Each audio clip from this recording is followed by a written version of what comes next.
যারা চান আপনার স্ত্রী আপনাকে অনেক পরিমাণ ভালোবাসুক, তাদের জন্য এই ভিডিও।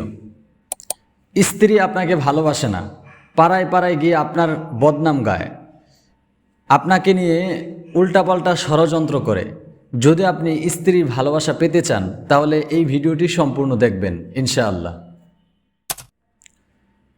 আসসালামু আলাইকুম ওয়া বারাকাতুহু। প্রিয় দর্শক, রিসেন্টলি দেখতেছি যে অনেক মানুষ স্ত্রীর ভালোবাসা পায় না। তো তারা কমেন্ট করতেছে যে হুজুর, আমরা চাই যে আমাদের স্ত্রী আমাদেরকে ভালোবাসুক, এমন একটি দোয়া দেন। তো মেসেজে অনেকেই বলেছে, বিদায় আজকের ভিডিও। আমি তাদেরকে দোয়াটি দিয়েও দিয়েছি। আমি চাইলাম আমার এই দোয়ার মাধ্যমে সকলে উপকৃত হোক, এ কারণে এই ভিডিওটি আপনাদের মধ্যে উপস্থাপনা করা। দোয়াটি একদম ছোট, একদমই ছোট। আপনারা যে কোনো মানুষ এই দোয়ার আমল করতে পারবেন ইনশাআল্লাহ তাআলা। তাহলে এই দোয়া জানার জন্য সম্পূর্ণ ভিডিও আমলের নিয়তে দেখবেন ইনশাআল্লাহ। আশা করা যায় যদি এই দোয়ার আমল করতে পারেন, আপনার স্ত্রী আপনার প্রতি ভালোবাসায় আবদ্ধ হয়ে যাবে, আপনাকে প্রচুর পরিমাণ ভালোবাসবে। আপনি বাড়িতে রেখে আসছেন, ঢাকায় আসছেন অথবা কোনো কাজে গিয়েছেন, আপনার অনুগত না। যদি আপনাকে ভালো নাই বাসে তাহলে অনুগত থাকবে কিভাবে? আপনি জানেনও না, আপনি ঠিক তার খোঁজখবর জানেন না যে সে কোথায় চলে যাচ্ছে। আপনাকে যদি ভালোবাসতো তাহলে অবশ্যই ফোন দিয়ে জিজ্ঞেস করতো যে আমি অমুক জায়গায় যেতে চাই, তুমি কি যাবে কিনা, অথবা আমাকে যাওয়ার অনুমতি দিবে কিনা। তো এটা আপনাকে অবশ্যই জিজ্ঞেস করতো, যেহেতু আপনাকে মন থেকে ভালোবাসে না, এই কারণেই জিজ্ঞেস করে না।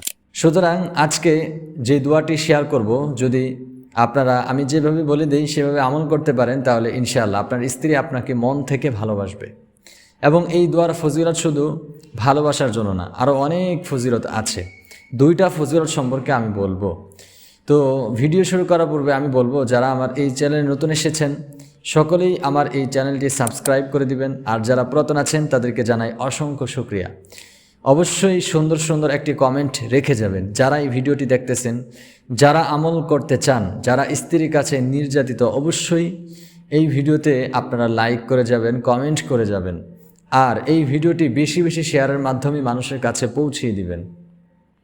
অনেক মানুষ এই ধরনের ভিডিও খোঁজে, কিন্তু তারা ভালো কোনো ভিডিও পায় না, প্রতারিত হয়, উল্টাপাল্টা ভিডিও দেখে। আমি যে দোয়াগুলো দেই আপনাদেরকে, এগুলো অবশ্যই আমি কিতাব থেকে মুতাআলা করে কিতাব থেকে দেই, কিতাব ছাড়া দেই না আপনাদেরকে। কারণ নিজের মন থেকে আমি কি দিব, আমি তো কিছু জানি না। তাহলে আমি যা দেই আপনাদেরকে সবগুলোই হচ্ছে কোনো না কোনো একটা কিতাব থেকে নেওয়া। তবে আমি বেশিরভাগ আমালে কোরআন থেকে দোয়াগুলো নেই। আমি আপনাদেরকে কিতাবের নাম জানিয়ে দেওয়ার উদ্দেশ্য হলো, যদি আপনারা চান তাহলে নিজেরাও এই আমালে কোরআন কিনে পড়তে পারেন, কোনো সমস্যা নেই। আমার কোনো সমস্যা নেই যে আপনারা যদি এই কিতাব কিনেন তাহলে আমার ভিউ কমে যাবে, বিষয়টা এমন না। ঠিক আছে, আমি এগুলো ছাড়ি হচ্ছে মানুষের উপকারের জন্য। এই যে এত এত ভিডিও, এত এত চ্যানেল, এগুলোর মধ্যে যেন একটা মানুষ ভালো কিছু খুঁজে পায়, এ কারণেই হচ্ছে আমার ভিডিও ছাড়া। আমার ভিউ লাগবে, আমার এত কিছু লাগবে, এগুলো আমি চাই না। ঠিক আছে, যেন মানুষ ভালো কিছু পায়, ভালো কিছু শিখে। তো চলুন আজকে দোয়াটি জেনে নেই। আপনারা যদি কমেন্ট করেন তাহলে আমি একটু উদ্বুদ্ধ হই, এই কারণে কমেন্ট করতে বললাম। ঠিক আছে, তো দোয়াটি হলো একদম ছোট। আল মুগনিয়্যু, আল মুগনিয়্যু, আল মুগনিয়্যু, আল মুগনিয়্যু, আল মুগনিয়্যু, আল মুগনিয়্যু, এই দোয়াটি। ঠিক আছে, আল মুগনিয়্যু। আমি আরবি এবং বাংলা আমার কমেন্ট সেকশনে দিয়ে দিব, সেখান থেকে দেখে শিখে নিতে পারেন, সমস্যা নেই। তো আল মুগনিয়্যু এই দোয়ার ফজিলত কি? এক নম্বর ফজিলত হলো যে আপনার ধন সম্পদ বেড়ে যাবে। যারা গরিব অবস্থায়, অসহায় অবস্থায় আছেন, অবশ্যই এই দোয়ার আমলটা করবেন। কতবার করবেন? 1000 বার।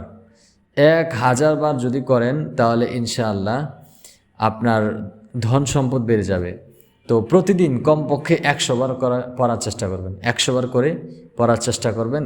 এতে কী হবে? আপনার ধন সম্পদ বাড়বে। আর আপনি যদি স্ত্রীর ভালোবাসা পেতে চান তাহলে অবশ্যই সহবাসের সময় আপনারা এই দোয়াটি মনে মনে খেয়াল করবেন। আল মুগনিয়্যু, এই দোয়াটি মনে মনে খেয়াল করবেন, পড়তে হবে না। ওই সময় এই দোয়া পড়া যাবে না কিন্তু। ঠিক আছে, উল্টাপাল্টা বুঝবেন না, বুঝে আমল করবেন। এই দোয়াটা মনে মনে খেয়াল করবেন, তাহলে ইনশাআল্লাহ তাআলা আপনার স্ত্রীর ভিতরে আপনার প্রতি ভালোবাসা সৃষ্টি হয়ে যাবে। আশরাফ আলী থানবী রহমতুল্লাহ আলাই এই দোয়া সম্পর্কে লিখেছেন যে যদি কোনো ব্যক্তি সহবাসরত অবস্থায় এই দোয়াটি মনে মনে খেয়াল করে তাহলে স্ত্রী তাকে ভালোবাসবে, স্ত্রী তার প্রতি অনুগত হয়ে যাবে। তাহলে আপনারা সহবাসরত অবস্থায় এই দোয়াটার খেয়াল করবেন মনে মনে, কিন্তু মুখে উচ্চারণ করবেন না ভুলেও, ঠিক আছে? আর 1000 বার করে যদি প্রতিদিন পাঠ করতে পারেন আপনার ধন সম্পদে ইনশাআল্লাহ বরকত হবে। ঠিক আছে, সকলের ভালো কামনা করে, সকলের সুস্থতা কামনা করে ভিডিও শেষ করছি। আল্লাহ হাফেজ, সকলেই ভালো থাকবেন। আসসালামু আলাইকুম।